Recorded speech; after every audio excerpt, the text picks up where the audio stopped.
Information की जंग का नया मैदान डिजिटल दुनिया बन चुकी है। आज एक स्मार्टफोन न्यूज रूम भी है, प्रिंटिंग प्रेस भी और ब्रॉडकास्टिंग स्टेशन भी। सोशल मीडिया ने इंफॉर्मेशन को डेमोक्रेटाइज किया है, इंडिपेंडेंट वॉइसेस को नए प्लेटफॉर्म्स फराहम किए हैं। लेकिन इसी डिजिटल रेवोल्यूशन ने नए कंसर्न्स भी पैदा किए हैं। Digital surveillance, content regulation, algorithmic suppression और मिस इन्फॉर्मेशन के खिलाफ लॉज के हवाले से डिबेट्स आज पाकिस्तान के मीडिया डिस्कोर्स का अहम हिस्सा बन चुकी है। फेडरल इन्वेस्टिगेशन एजेंसी यानी FIA के साइबर क्राइम विंग को तहलील करके एक नई तहकीकाती एजेंसी तश्कील दिए जाने की तजवीज़ पेश की गई है। Social media protection and regulatory authority कायम करने की तजवीज़ देते हुए कहा गया है कि ये अथॉरिटी सोशल मीडिया प्लेटफॉर्म की रजिस्ट्रेशन की मनसूखी और मायारात के तयन की मजाज होगी। और इसमें यह कहा गया है कि पीका एक्ट की खिलाफ वर्जी पर यह अथॉरिटी सोशल मीडिया प्लेटफॉर्म के खिलाफ तादीबी कार्रवाई के अलावा मुतल्लिका इदारों को सोशल मीडिया से गैर कानूनी मवाद हटाने की हिदायत जारी करने की मजाज होगी। इसमें जो सजाएं दी गई हैं वो माजी के मुकाबले में काफ़ी ज़्यादा सख्त हैं। इसके अंदर इन्होंने ये भी कहा है कि ये कमेटी बनाएंगे और ये फैसला करेगी कमेटी कि क्या आपने किसी इदारे के खिलाफ बात की है, क्या आपने फ़ौज के खिलाफ बात की है, क्या आपने जुडिशरी के खिलाफ बात की है, और अगर आपने उनके सेंटिमेंट्स को ठेस पहुंचाई है तो फिर आपको 3 साल की कैद भी हो सकती है और मिलियंस ऑफ रुपीस के अंदर आपके ऊपर जुर्माना भी हो सकता है। सपोर्टर्स कहते हैं कि रेगुलेशंस नेशनल स्टेबिलिटी के लिए जरूरी हैं, जबकि क्रिटिक्स कहते हैं कि एक्सेसिव कंट्रोल इंडिपेंडेंट जर्नलिज्म के लिए चैलेंज बन सकता है। सच्चाई शायद इन दोनों के बीच कहीं मौजूद है, लेकिन एक बात तो क्लियर है कि प्रेस फ्रीडम सिर्फ जर्नलिस्ट का इशू नहीं, ये डेमोक्रेटिक गवर्नेंस का बुनियादी हिस्सा है।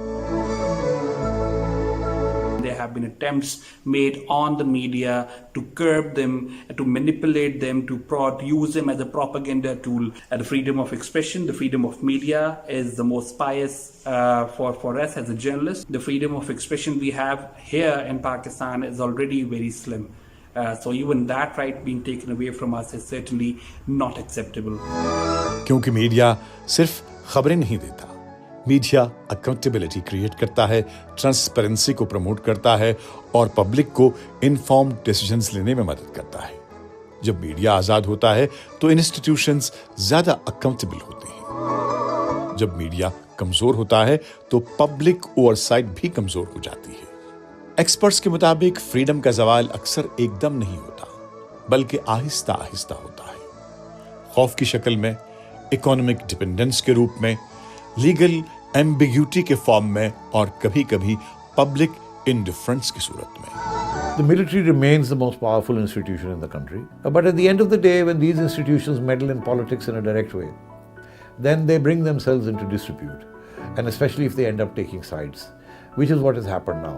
One phone call from anyone who's anyone in the organs of the state to the head of the cable operators. Take so-and-so off, take this channel off, block it. They'll do it. YouTube is becoming more popular because people are freer to speak there. But even now YouTube is under pressure. Governments, institutions constantly write to YouTube, to Twitter, to remove content which they think is objectionable in one way or another. Constantly we are having to go to the courts for stay orders and redressal. Often we are not given a fair hearing in the courts because they are under enormous pressure too. So unfortunately this is unprecedented. I've not seen this sort of thing before. एक society अपनी आज़ादी उस वक्त नहीं गंवाती जब आखिरी अखबार बंद होता है, बल्कि उस वक्त गंवा देती है जब लोग खामोशी को एक नॉर्मल रूटीन समझने लगते हैं। और इसीलिए सच बोलने की कीमत सिर्फ जर्नलिस्ट अदा नहीं करते, बल्कि पूरी कौम ये कीमत अदा करती है। जब सच बोलना जुर्म समझा जाने लगे तो खामोशी सिर्फ एक चॉइस नहीं रहती, वो एक नेशनल कंसर्न बन जाती है। पाकिस्तान में मीडिया की कहानी दर्दनाक भी है और लर्जा देने वाली भी। सहाफती तारीख सहाफियों के कत्ल की लर्ज़खेज़ दास्तानों से भरी पड़ी है। पाकिस्तान में सहाफियों की सोच और उनकी ज़बान पर ताले चढ़ाने की कोशिशें हर ज़माने में होती रही।